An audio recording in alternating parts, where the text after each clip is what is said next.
صباح الخير حبايبي او مساء الخير حسب التوقيت اللي بتشوفوني فيه. اليوم ان شاء الله رح نعمل على الغدا سمك، وحبيت اصور لكم الوصفة. اول اشي رح نبدأ بتنظيف السمك. انا عندي 3 انواع.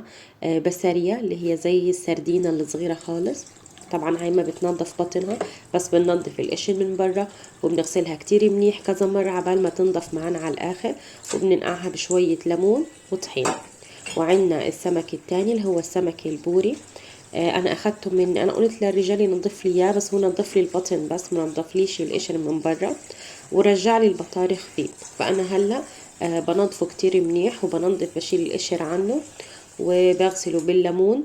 طبعا عشان ما يكونش فيه اي زهامة بنغسله بالليمون وبننقعه شوية بالليمون وبالطحين، عشان اتأكد انه الدم اتصفى من السمك كله. اهم اشي في مراحل السمك اللي هي طبعا التنظيف. لو ما بتعرفيش تنظفيه كويس ممكن تخلي البياع ينظف لك اياه، ولما تروحي بس نقعيه بشويه ميه بارده وعصره ليمون وشويه طحين، وبيكون معاكي احلى اشي زي الفل. زي ما انتم شايفين هنا، طبعا انا قلت للرجال ينظف لي، بس هو نظف لي بطنه بس، كان مستسهل مع في التنظيف. وهنا زي ما انتم شايفين بقطع عليه الليمون وبعصره بالليمون وبفركه كتير منيح، وبضيف عليه معلقة دقيق وبسيبه منقوع هيك نص ساعة عبال ما اتأكد انه تصفى كتير منيح من الدم. هدول البوري تقريبا طلعوا كيلو. صحيح طلعوا كيلو. 3 سمكات اداني اياهم على الميزان كيلو. وانا هنا بعمل فيهم فتحات علشان لما اتبل السمك يفوت التتبيلة جوا السمك كويس. هلا رح ننتقل، رح احط هلا معلقه دقيق زي ما انتم شايفين، وطبعا ادوب الدقيق في المية كتير كويس. وهلا عندنا كمان سمك البلطي، هذا يعني ممكن تقولي هو شبه الدنيس، بس سعره اقل، هو اسمه بلطي. بس وملان شوك، في شوك كتير، يعني انا ما حبيته كتير، حبيت البوري كان اذكى الصراحه.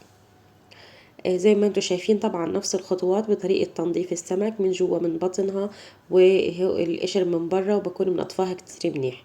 واهم اشي نستخدم مية باردة، ما تستخدموش دايما في المجمدات او في اي اشي بدكم تغسلوه تكون المية باردة مش سخنة. هلا هنا رح نبدأ بتتبيلة السمك البوري. زي ما انتم شايفين حطينا توم وفلفل. هنحط معلقة ملح او معلقتين حسب الرغبة كيف بتحبوا يكون الملح عندكم في الاكل. طبعا رح نحط معلقة كمون عشان أنا عندي الكمية كبيرة، معلقة شطة حسب الرغبة، فلفل أسمر. هاي التتبيلة بصراحة طعمها خطير. شوية زنجبيل، والزنجبيل برضو حسب الرغبة، أنا ممكن أكتب لكم على طرف الفيديو البهار أنا استخدمتها.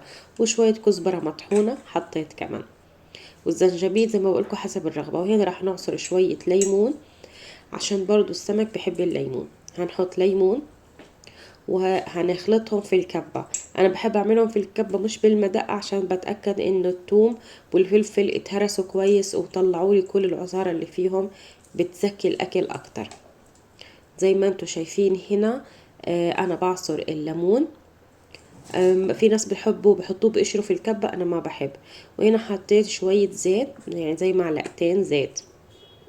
ممكن تستبدلي وتحطي زيت زيتون، بس هنا بمصر ما فيش نوعية زيت زيتون كتير حلوة، ما بحبها خالص. زي ما انتم شايفين هنا انا هلا في الكبة بفرم كل التوابل مع بعض، وببلش اتبل فيها السمك. طبعا هذا السمك هنحطه بالفرن. سمك البوري بالتتبيلة هاي بيطلع كتير زاكي، بنصحكم تجربوها. البهار موجودة في كل بيت والخطوات كتير سهلة. انا هلأ هنا بعمل تتبيلة السمك البلطي والبسارية. حطيت فلفل شطة، كمون وكزبرة، برضو نفس البهار، فلفل اسمر، شوية زنجبيل. بس هنا ما بحط ولا زيت ولا بحط ليمون، بعملها بس تتبيلة بهار وشوية طبعا كمون. راح اكتب لكم البهار اللي استخدمتها على طرف الشاشة. وطبعا زنجبيل، انا بحب احط الزنجبيل في اغلب الاكلات اللي بيبقى فيها بهار زي هيك، بحب نكهته. هنا انا بفرجيكم السمك بعد ما نقعته نص ساعة بالليمون والطحين، طلع كيف السمكة بيضة والمية نظيفة ما فيهاش اي دم. هيك بتضمني انه يكون من جوا كمان بطنها كتير نظيف، ما فيش فيها اي نقط دم تزفر لك الاكل. وهنا ببلش احط التتبيلة من جوا ومن برا للسمك البوري. وطبعا بحط التتبيلة في الفتحات اللي انا عملتها في السمك. انا كنت حابة اصور لكم السوق، بس كان بصراحة كتير زحمة، وكان محمد معايا وبستعجلني فما قدرتش اصور. بس المرة الجاية لما اروح اشتري سمك راح اصور لكم السوق. وهنا البسارية طبعا بحط عليها تتبيلة البهار اللي انا جهزتها، بحط معلقتين 3 وبتبلها فيها. برضو طعمها كتير زاكي، بتطلع أزكى من البطاطا المقلية.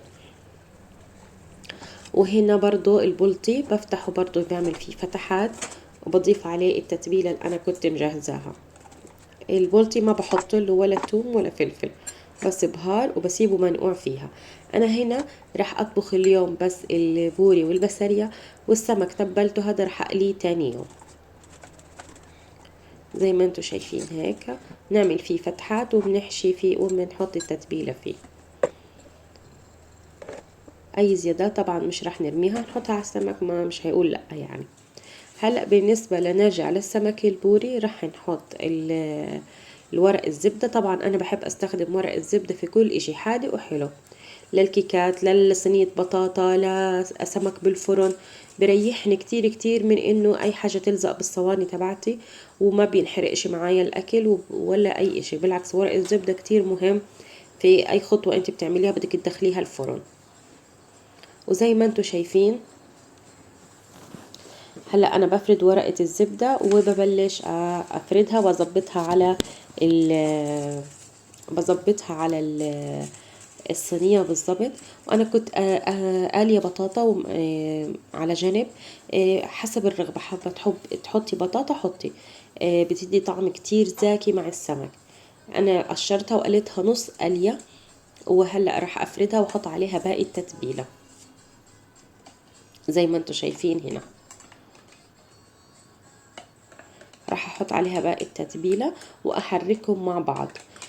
صينية البطاطا هذه يعني حبة البطاطا اللي بتفرديها تحت السمك لما تفوت الفرن وكله يستوي مع بعضه بتبقى كمان أذكى من السمك نفسه مع التتبيلة هاي.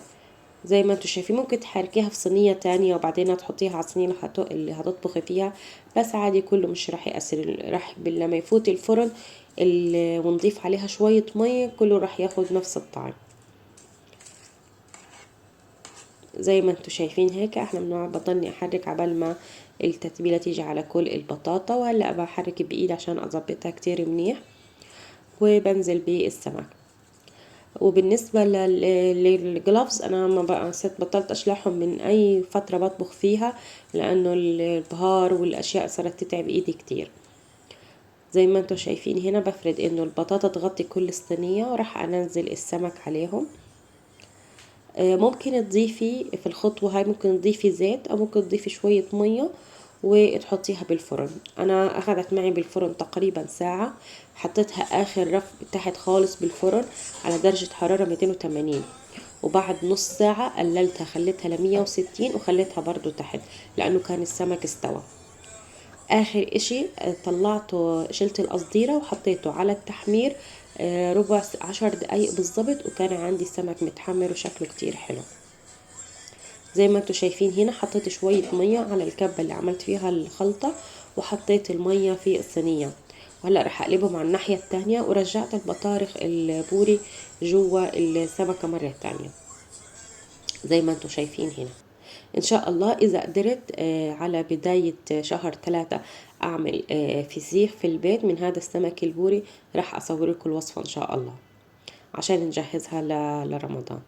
ان شاء الله يجي بخير وسلامة وتكونوا بألف صحة وبألف خير. هنا بسكر الصينية بالقصدير، طبعا راح ادخلها الفرن زي ما قلت لكم على درجة حرارة اول اشي 280 انا حطيتها. انا طبعا كنت عاملة جنبيها نوع سلطة خفيف زي ما انتم شايفين. كنت حاطة علبة زبادي ونزلت عليها زي بمعلقتين او 3 طحينة، وراح اضيف لها شوية ليمون، وهحط لها شوية شطة وكمون. وراح اطلع كيف بيطلع قوامها هيك متماسك كتير زاكية السلطة هاي جنب اي نوع سمك بتعمليه. حطيت الليمون، وهلا راح احط شوية كمون وفلفل شطة وملح. وانا كنت مجهزة بندورة وشبت وبقدونس وخيار، كنت مقطعاهم ومجهزاهم للسلطة.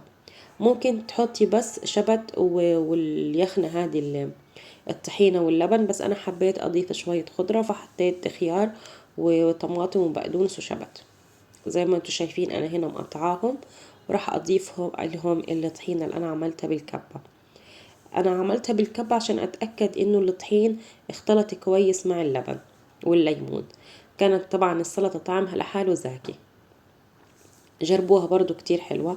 هنا السمك بس طلعته من الفرن رفعت عنه القصدير، هنا كان مستوي ودخلته على التحمير مرة تانية. هنا كنت مفلفلة رز وراح أبلش أقلي في البسارية. بعد ما سبتها تتبل زي ما انتوا شايفين هحطها بشوية دقيق. أنا دايما بحط صينية نظيفة وفيها كيس، وفي الكيس بحط الدقيق عشان بس أخلص من قلي السمك بمسك الكيس وبرمي، وبتضل الزفارة بعيدة عن الصينية او اي ريحة سمك. مش هتاخد معاكي 10 دقايق، شو خلاص يعني 5 دقايق بالضبط بتكون البسارية استوت، لانه انا نزلها في زيت حامي. ما بتاخدش وقت لانه هي سمكة كتير صغيرة. زي ما انتوا شايفين زي هيك، وبلش اطلعها واحطها على ورق مطبخ علشان يمتص الزيت اللي فيها. زي ما انتوا شايفين طبعا هي قلبها ما بيتنضف، بس بننضف القشرة من برا، نغسلها كذا مرة وبنتبلها كويس وبيبقى طعمها بيجنن. زي ما انتوا شايفين انا هقلي طبعا كذا وجبة عبال ما اخلص البسارية. وهنا عين انا فرجيتكم بالاخر كنت عاملة السمك بعد ما شويت الوجه تبعه، وكنت عاملة كمان مع البسارية والرز بشعرية والسلطة. وإن شاء الله تكون الوصفة هيك سهلة وخفيفة وتجربوها وتكتبوا لي رأيكم بالتعليقات. ومنها للفيديو الجاي إن شاء الله أشوفكم على خير وسلام. واكتبوا لي لو في وصفة بتحبوا أعمل لكم إياها، ممكن تكتبوا لي إياها بالتعليق وأعمل لكم إياها إن شاء الله. وسلام.